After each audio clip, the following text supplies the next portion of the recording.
as the new year resets and we kind of take a breath, it kind of gives us a chance to pause. And some of these snow days, we're probably going to get a day out of school tomorrow. I saw both superintendents yesterday from Edmond and Deer Creek, and so I tried to put a good word in, kids. I tried. So we hope and we wish for a better time, better days ahead, brighter days ahead. But wishing is not real useful most of the time. We know that any change in our life takes small practical steps. And so this series has been about discovering your life purpose, your God-given purpose, and not just knowing that, but living that out. That's the focus we've had, living out your purpose. And so I've been talking for this whole series about what that might look like for us and how we take some practical steps. We'll do 2 more today. And if you missed the first 2 weeks, I encourage you, go back and listen to our podcast. We're on Spotify and Apple Podcasts. And you can tell Alexa, play the Coffee Creek Church podcast, and she'll do it instantly. She'll load up the most recent one at least. But watch us on YouTube if you want to do that. But the first 2 weeks were really essential to set this up. Week 3, we're going to be in the last 2 parts of this.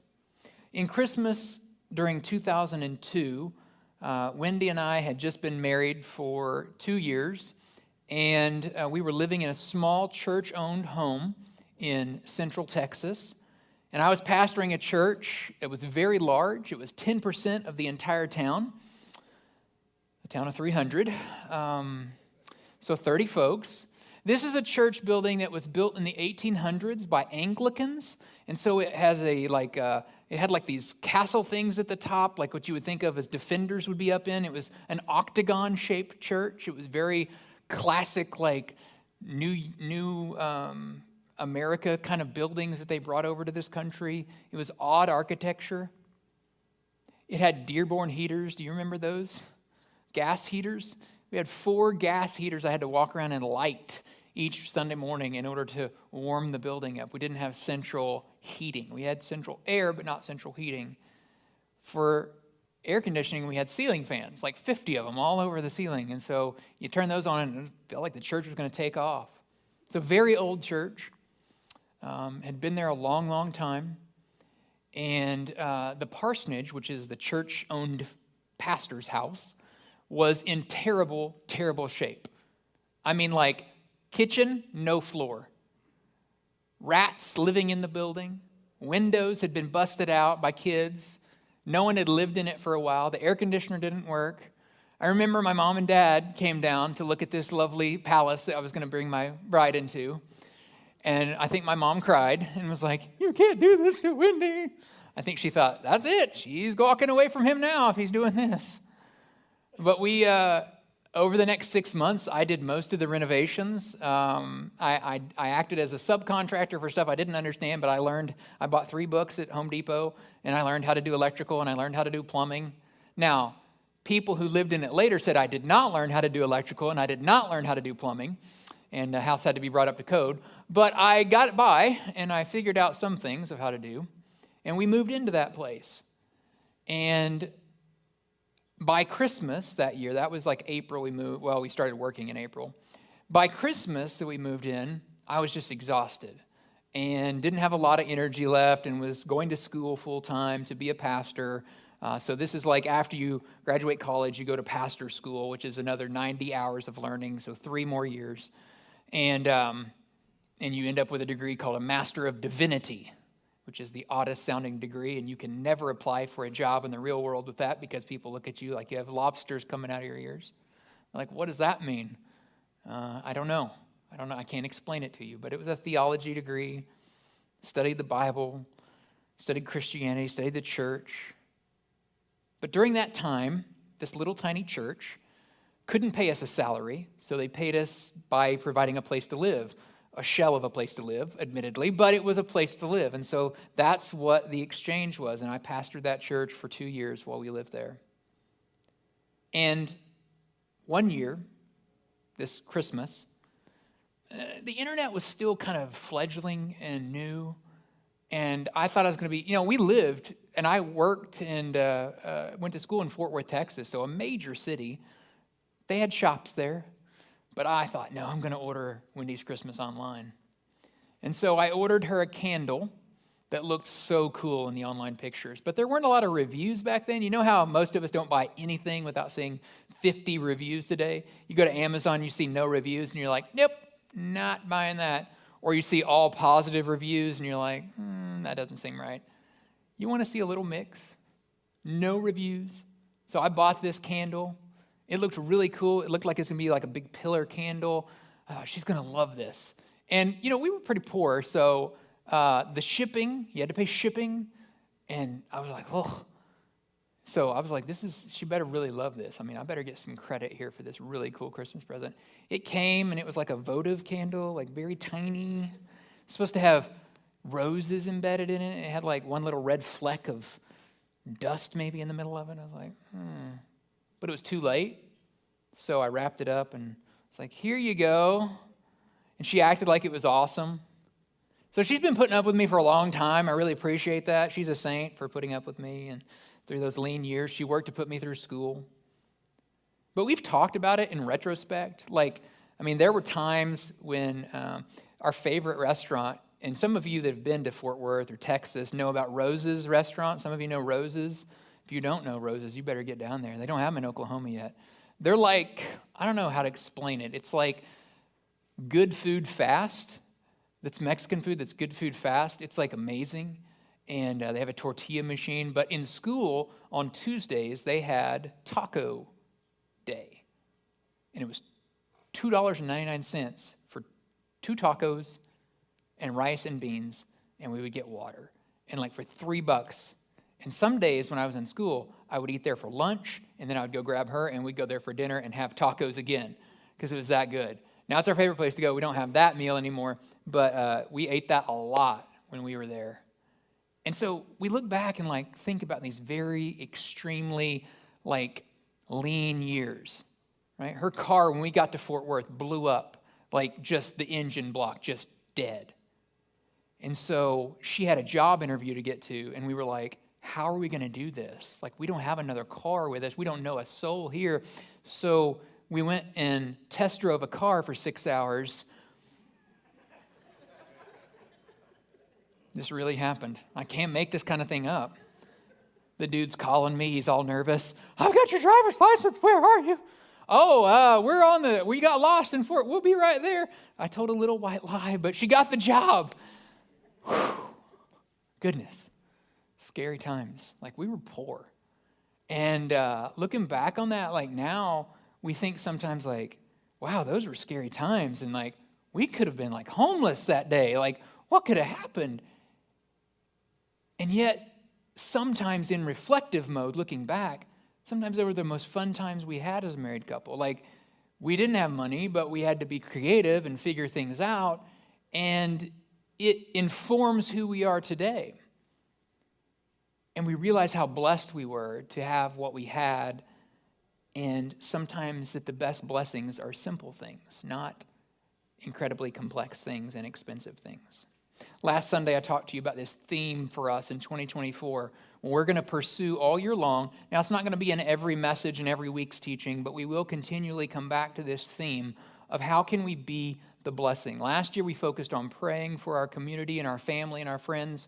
This year, we're going to turn that a little bit more general. And how can we bless others? Looking at the example of what Jesus did, that he was blessing others. Some of you may push back on this idea and say, well, isn't that going to be expensive to bless others? And I did tell you in week 1 that it might be. It might cost you something financially to take a meal to someone or to pay a bill for someone or to meet a need they have. That might be expensive. It might cost something. It'll definitely cost time if you listen to somebody, if you care for them, if you pray with them.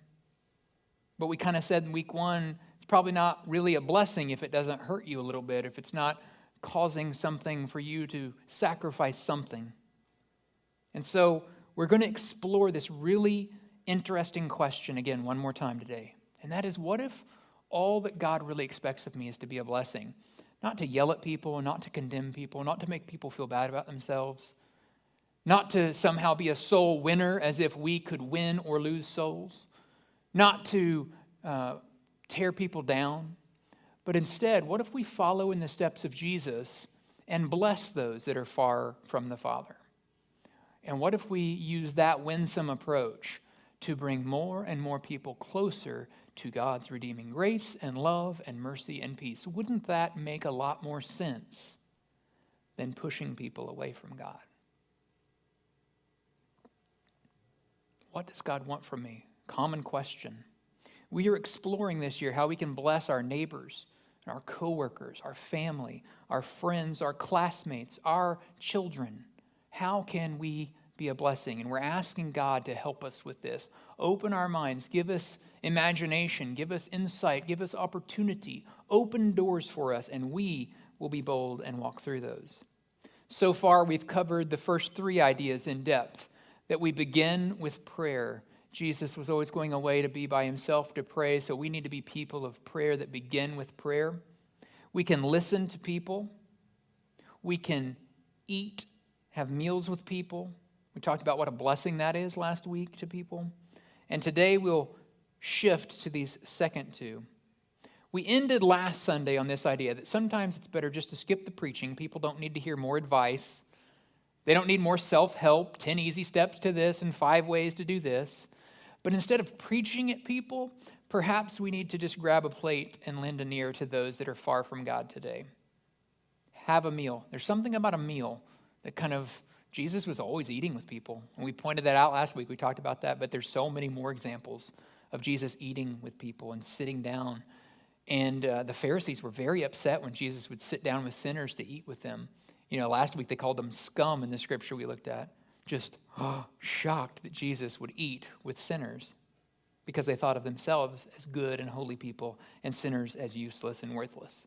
And Jesus showed them, nope, it's not how it works. And they're worthy, and I'm going to sit down with them. Today we're going to shift again to this idea of how do we serve people and how to tell stories, because this is part of your life purpose. God has put you here to be a blessing. Anything you've been given, any blessing you have received is not intended for you to hold on to and to hoard. It is intended for you to be like a mirror and bless others back. It is intended for us to bless others. We have been blessed to bless. So let's talk about these last two. Let's kind of dive in, and we're going to look at some scriptures. We're going to look at some practical examples of what it means to serve other people and what it can mean to tell our story. Serving others is not complicated, but sometimes we can get slow to serve, basically. We can kind of say, well, someone else will probably do this, right? Someone else will probably get this. Someone else will probably, I don't know if at your house, if you remember growing up, but some of you remember phones that rang at your home and everybody had a kind of a mutual responsibility to answer. I grew up in a home where it was mounted in the kitchen to the wall. And so when it would ring, you going to get that? You going to get that? You going to get that? Somebody had to get it or it's going to keep ringing. Well, we lived on a party line as well. And so sometimes you'd pick it up and someone's halfway through their conversation, and you're like, oh, sorry, and you'd hang up. Or sometimes you'd be talking and someone would be, I need to use the phone, get off the phone. That was an unpleasant experience. But I remember the kind of, well, someone else will get it probably. If I was playing a video game or reading a book or in my bedroom, I didn't want to get the phone. You got it, you got it, you got it. And sometimes we're that way when we see a need that needs to be met. We're like, well, surely someone else has got it. I don't need to be the guy. But the reality is, no one else is. No one else is coming. There is no rescue on the way. If God is prompting you, if he is showing you something, it may be because he's chosen you for that role. He's offering an opportunity for you. He's opening a door for you because you see things that I don't see. And if you look to your left and your right, there are people around you that also will not see that need or perceive that need for that certain kind of community, that certain person, that certain need that everyone else is ignoring, or we just overlook. And it's not always intentional, but it's sometimes just that we're not in tune with that specific need. So you're the local representative. You have been authorized and sent. you can go in and start to meet that need. Because the crazy thing that happens is often as we start to serve, the boomerang effect takes place. And I've seen this happen in so many different ways. I was trying to narrow it down, but unexpected, small blessings sometimes come back to us so frequently. Now, it's not what the TV preachers say about, like, you give $1,000, you're going to get $1,000 magically back the next day. That's garbage. That is not what we're talking about. But it absolutely happens. I've seen it happen on multiple occasions where the boomerang effect happens. It's just not, it's not an investment program. Let me make that clear. But it is. Because I know 13 years ago, I was stressed out. I was grinding my teeth at night. My dentist said, if you don't stop, you're not going to have teeth anymore. You've got to stop this. He wanted me to get one of those mouth guards. And I was like, I'm not wearing that at night. And he was like, well, we'll be talking about dentures in a couple years if you don't figure this stress situation out. So I was grinding my teeth at night, raising toddlers, stressed out because of work. We were tight here on money, and we had a big bill every month to pay when we were in debt at that point. And so we had to pay this bill every month, and it was coming due. And, OG&E wanted their money every month, and payroll came every 2 weeks, and it was just a bad season. And I was like, man, I'd been here for like 2 years, and I was like, what's going on? And there was some things going on, some maneuvering and things and political stuff, and I was just like, oh, God, what is going on? And a creaker took note. I wasn't talking about it publicly, but they just knew or they perceived, and they dropped off some homemade muffins here one day and a note. And they didn't even knock on the door. They left it, and I found it later out front. And it just said, praying for you. Know you're going through something right now, praying for you. And that meant so much. And it was a little bit weird because I was like, no, that's my job. My job is to be blessing you. My job is to serve you. And now I am being served. And so it took me aback. And I realized I was a human and I was quickly reaching the end of my capacity at that point. And this got me through. And you say, what? That's ridiculous. And it's like, no, it's not. I've seen that happen downtown when we're serving our homeless friends. And they can't pay us back. But I had a guy one time just come up and put his arm around me and be like, I really appreciate your church, really appreciate this meal. I was starving today. This has hit the spot. And he said, I want to come to church with you guys. Where are you at? And I think he was hoping I would be across the street or something. I'm like, man, we're so far away. We're in about the furthest north Oklahoma County you can get. And he's like, the buses don't run there, do they? I'm like, no, I'm sorry, man. But I was able to connect him with a local church that we did know that was just down the street. But I thought, what a blessing that he had been blessed by our church serving him lunch and was so thankful he wanted to come and be a part of, he wanted to see what we were all about. I was like, what a huge, we never set that up, right? We don't even advertise who we are. Most of the time that sign they put out front was not our idea. We never kind of wanted it to be about us or who we were. And yet he was inquiring because he wanted to give back. He wanted to give that back, that he wanted to participate in who we were. As I read in the Gospels, Jesus is so different than most of our leaders in our world and most of our wealthy folks in our world. And sometimes if we look in the mirror, it hurts us a little because it's different than us. Because Jesus could have, right? He's the Son of God. He could have. He's the King of the Jews. He's the King. He's the Messiah, the Son of God. People should have been exalting his name. The trumpets should have been blowing. And yet he never had that attitude that he was to be served. No, he instead served others. In fact, in the New Testament, it records that Jesus washed the feet of the disciples and made them all extremely uncomfortable.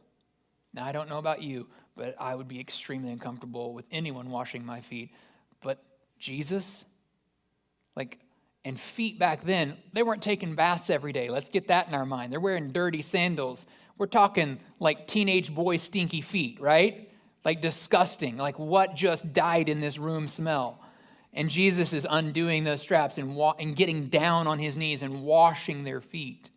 And it's the oddest thing in the world to us because that's not a common experience for us. And yet for royalty it was to be served in that way. Very demeaning for that person, we would think. And yet that's where Jesus put himself. In fact, Jesus said it this way of himself. He said, "For even the Son of Man," referring to himself, "even the Son of Man came not to be served, but to serve others, and to give his life as a ransom for many." His life, not just his service of helping people, not just his service of the miracles, not just his service of taking care of us in the here and now, but also a ransom for us, giving his own life for us. Jesus invites us to join him in his mission, but he doesn't invite us to be exalted and powerful. He doesn't invite us to control and exert control over others. He doesn't invite us to yell and make other people feel bad. He doesn't invite us to use the mechanizations of government against people. He invites us to a kingdom that he says is not even of this world. For years, I remember hearing growing up that we were not citizens of this earth. We were but temporary residents.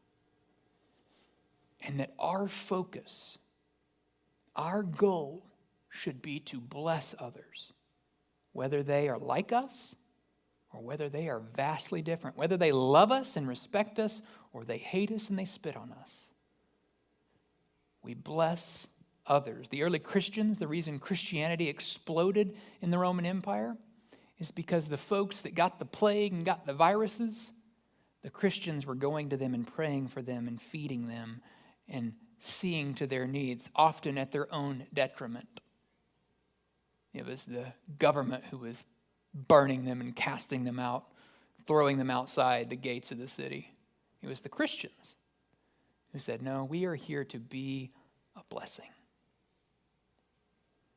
Our job then is not to be power brokers and in charge. Our job is to serve the one true King, Jesus. No kings but Jesus. No kingdoms but God's kingdom.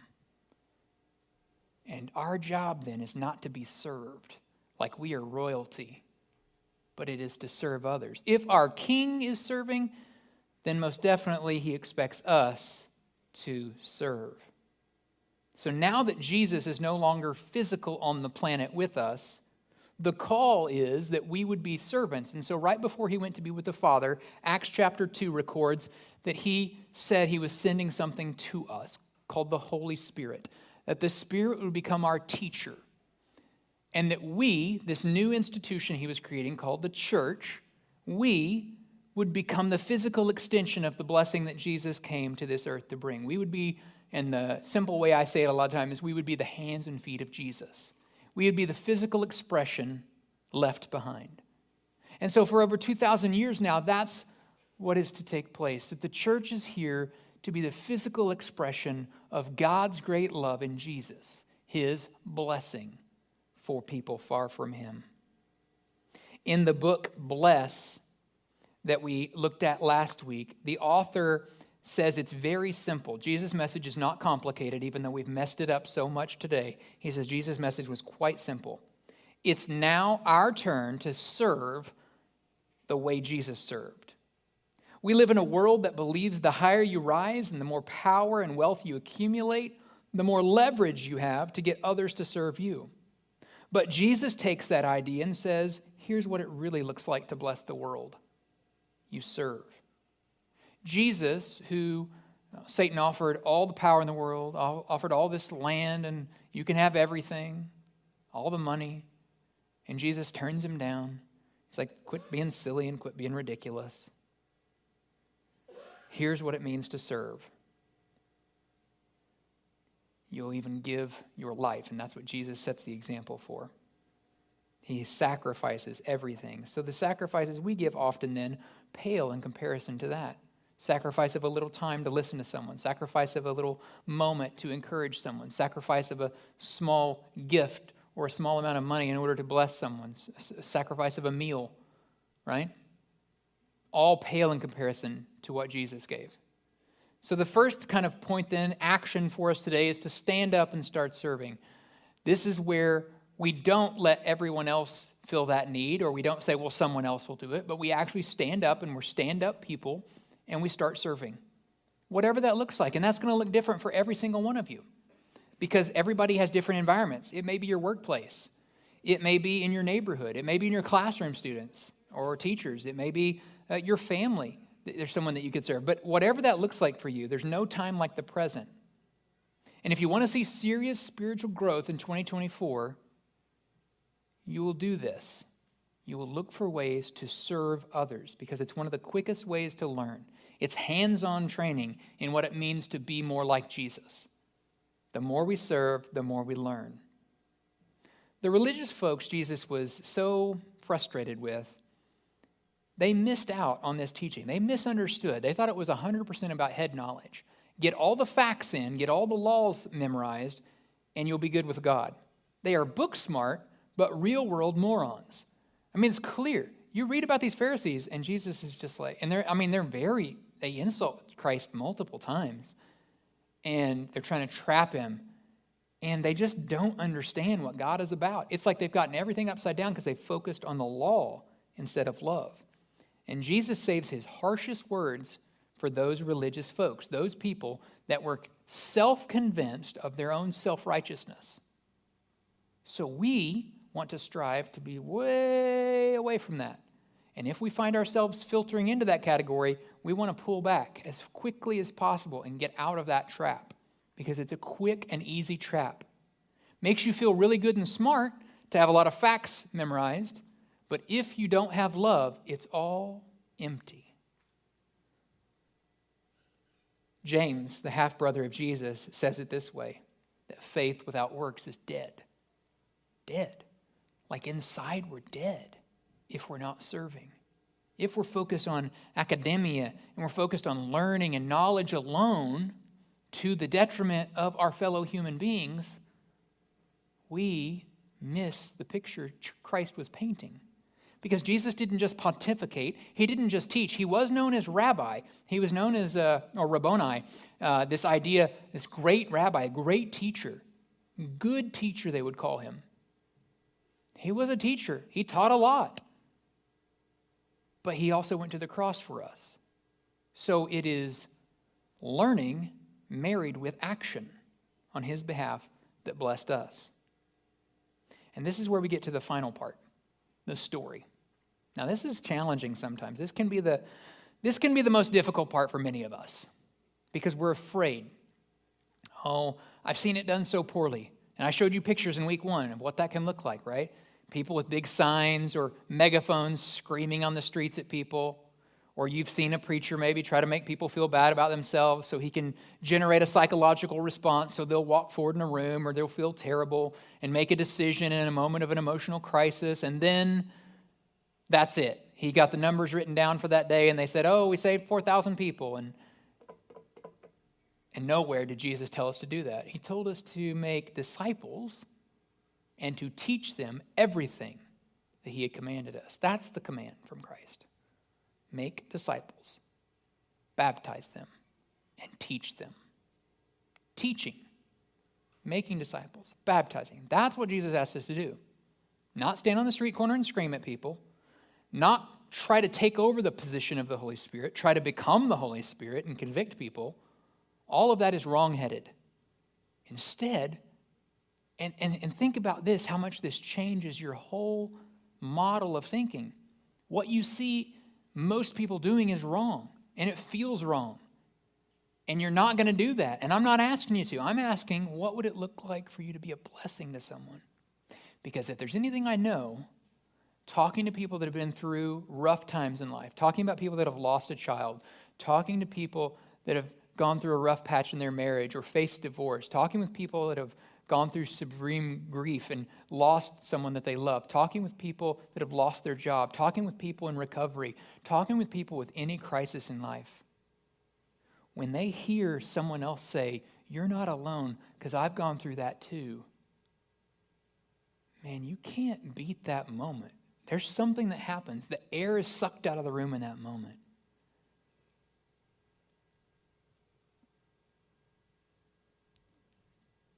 The biggest evil in our world, many times, is isolation and feeling like I'm the only one that has this struggle. I'm the only one that's ever gone through this pain. I'm the only one. And the enemy wants to fill your mind with that garbage and make you feel like, yeah, you're terrible. You're the only one that's ever had that happen. That is the enemy speaking to you. God instead says, no, you're worth something. You're my child. You're my creation. I love you. And this rough patch, you're going to get through. But guess what? So many times we need that physical presence of a person to say that to us, to be the hands and the feet of Jesus. Your story that you may feel is not that big a deal, or you may feel no one wants to hear this, or no one needs this, or, oh, this is private and personal, I'm just going to keep this. Your story could be a blessing to help someone through a rough patch,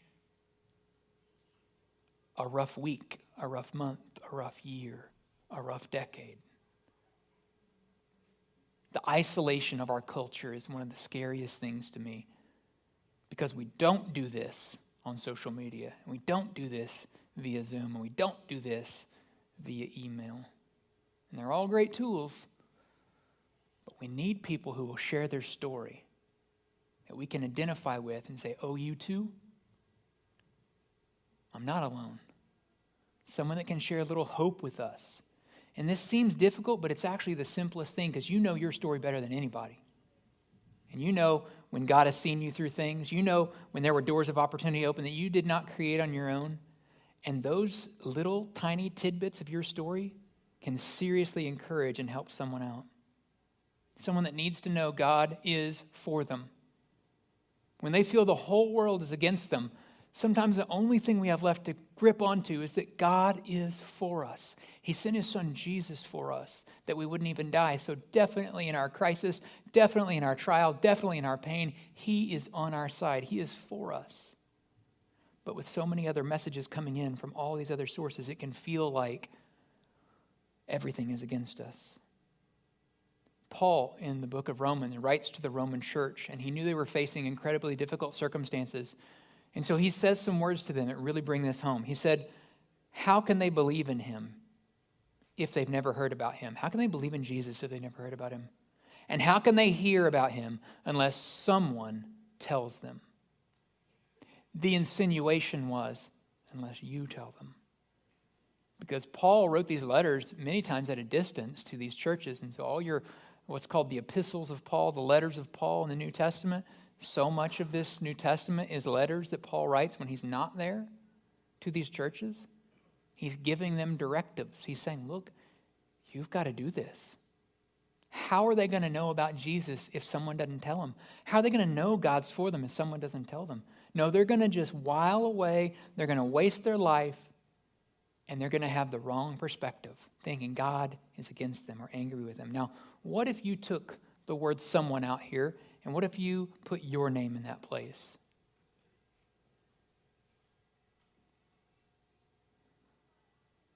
How can they believe in him if they've never heard about him? And how can they hear about him unless Clark tells them, or Anna tells them, or Sam tells them, Paul tells them? How can they hear unless I tell them? Now, here's the thing. Our extended network, we started out as a very small church of 27 people.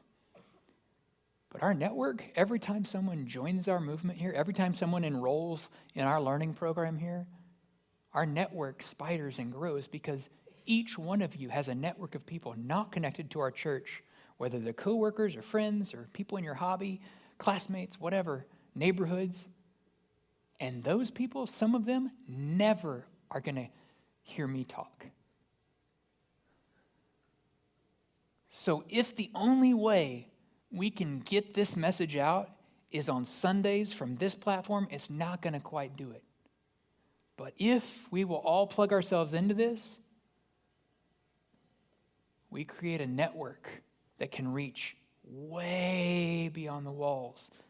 We can punch way above our weight, like we do.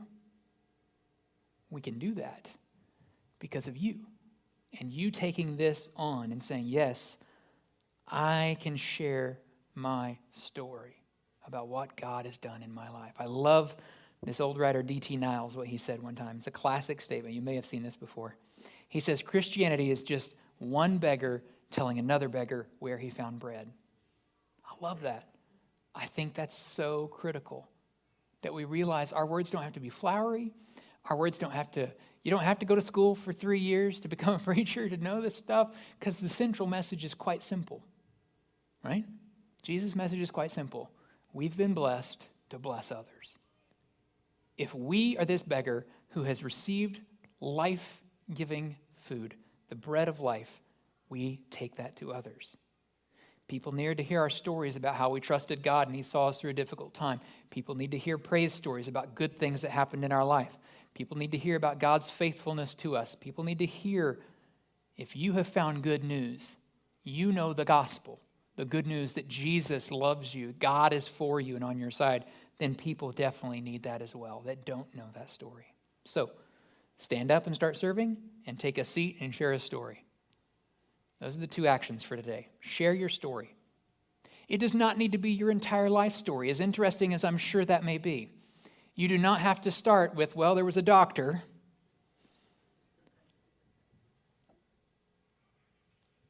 You don't have to go through all your pediatricians and all the urgent cares you've been to. If you're telling you're going to recommend a doctor you're seeing today, you're not going to start with your birth doctor, right? And go, well, there was that guy, and then I got a shot one time. There's a nurse who couldn't find a vein. I didn't like her very much. And then I went to urgent care, and then one time I did a teledoc, and this is the one I've landed on. You're just going to tell the story about the one doctor that you like, right? So, you don't have to tell every story of your life and become a snooze fest, right?